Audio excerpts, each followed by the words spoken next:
Morning. My name is Bob. I'm a judicial conservative.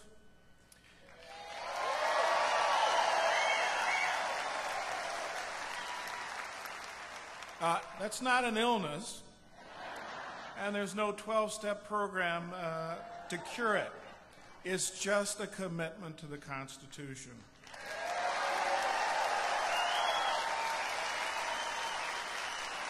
Now, I came here to speak to people who cling to their religion and their guns and their Constitution. I've been a member of the Michigan Supreme Court for 10 years, and I'm running for re-election to the Supreme Court to return this court to become what it was for 10 years, to restore it to be a rule of law court. So I want to... Now, if you keep interrupting me, it's going to make it too long. I want to speak to you this morning about the role of the judiciary so that you can ensure that the judges and justices you elect will respect your policy decisions rather than imposing their own policy values. Now, if you haven't noticed, there's a war going on, and I'm not talking about the one in Iraq or Afghanistan. It's right here, being waged on our shores and in our courts. Each of you this morning have skin in this war, and this war is fundamentally about a battle of who gets to govern in our society, we the people or judges. The battle is between folks who believe that judges should follow the law versus those who believe that judges should make policy decisions for the rest of us. Judges like me are rule of law types who believe that judges have the constitutional authority only to enforce the laws as written, and that law should apply to everybody equally. Now,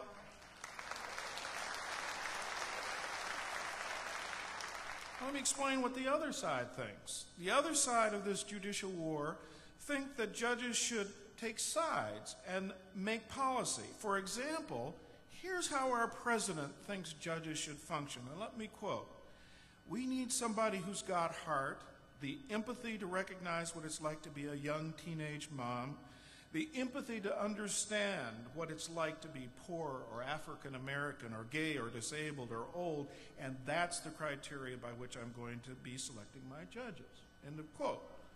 Now, empathy sounds good, but the president's vision of how judges should function is both radical and dangerous.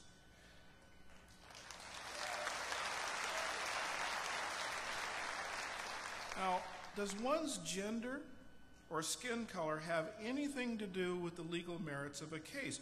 Should a judge ever decide in favor of a party because of who he is rather than the legal merits of his case?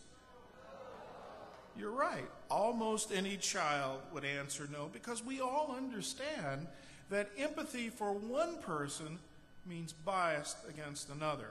So no matter how nice it sounds, the president's approach is an invitation for judges to ignore the law and decide cases on the basis of their own biases. Now, why does any of this matter to you here this morning? I assume that each one of you wants to have a judge to decide your case on its merits, rather than on whether he thinks you are the kind of person worthy of his empathy. There are very few remaining rule of law judges, and we're all under vicious attack by the progressive left. For 10 years, until the last election, the people of Michigan have had a majority of rule of law justices on their state Supreme Court. The Michigan Supreme Court was the kind of court that Ronald Reagan wanted to create in Washington, D.C., but never could. It is the kind of court that was recognized across the country and about which the Wall Street Journal described as one of the best and said, "The Michigan Supreme Court believes in leaving policymaking to the representative branches of government and eschewing the creation of novel rights. With its traditional view of the judicial role, probably no court in the country has been less inclined to respond favorably to innovative theories allowing violent criminals to escape responsibility for their actions. Sadly, last election, Chief Justice Taylor was defeated in one of the most despicable, dishonest campaigns I've seen, and now we have a new majority, an empathy majority with Justices Kelly, Kavanaugh, Hathaway, Justice Weaver, and let me describe our new Chief Justice, Justice Kelly. Think of Nancy Pelosi in a black robe. Now, she would be honored by the comparison. Now, the remaining members of the Taylor Rule of Law Court are Justices Corrigan and Markman and me. And I want to take back the court in 2010 and restore it to that rule of law majority. Now, let me just give you a short illustration of the difference between the way the rule of law courts and empathy courts function. In both California and Michigan, the people have reserved to themselves to create laws directly by initiatives. And in each state, they did so on a very hotly contested political issue, the nature of marriage. And in each state, they determined by initiative that marriage would continue to be defined in its traditional way as between a man and a woman. Whatever your views on, that's what those two states determined. In California, their initiative created a statute. In Michigan, the initiative created a constitutional amendment.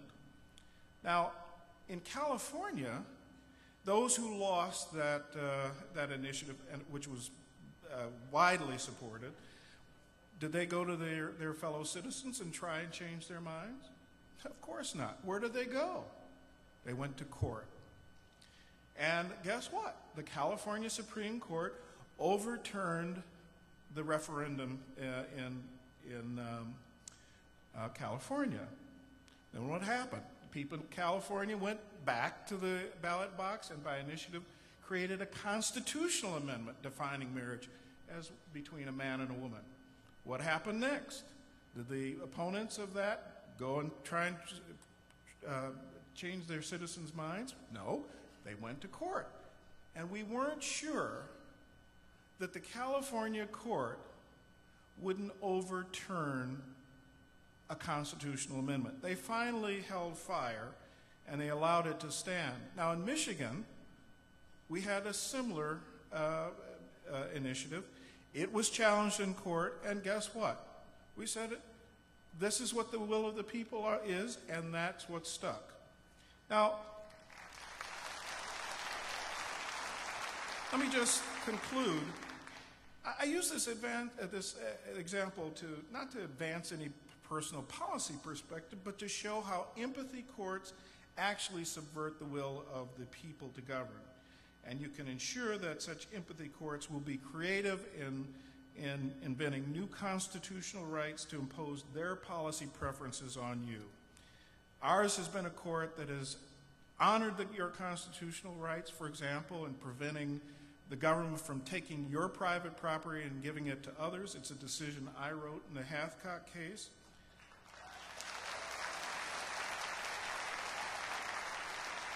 You recall that the United States Supreme Court went the other way about 6 months later. So you have more protection under your Michigan Constitution than the federal Constitution. So in closing, let me give you, I always get asked, well, how do I know if my judge candidate is a judicial conservative or a liberal? Let me give you a couple of tests. Ask your